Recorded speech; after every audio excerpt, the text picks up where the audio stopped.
Planning Commission. For better understanding, I have divided my topic into three subparts: the history of Planning Commission, the functions of Planning Commission, and what is the present structure of Planning Commission of India.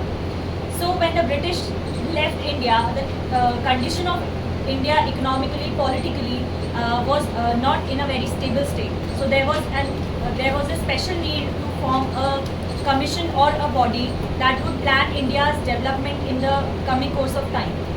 So the Planning Commission was formulated in the year 1950 with the motive that the Planning Commission would bring the different sectors on a stable level and would bring economic prosperity in India. The Planning Commission started with 5-year plans. It had made 12 5-year plans till now, and with the 5-year plans were made with special motives focused on sectoral growth.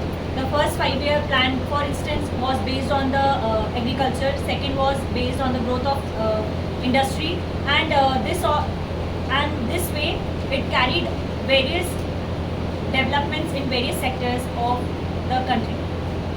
Talking about the functions of Planning Commission, so the major function of Planning Commission is to formulate policies based on the needs of the demography and the economy of different states and areas. Based on this, Planning Commission collects the data from all the states and then forms policy accordingly. Talking about the present structure of Planning Commission, so the Planning Commission was demolished in the year 2014 by Prime Minister Narendra Modi, and it was replaced by Niti Aayog. Niti Aayog stands for National Institute for Transforming India.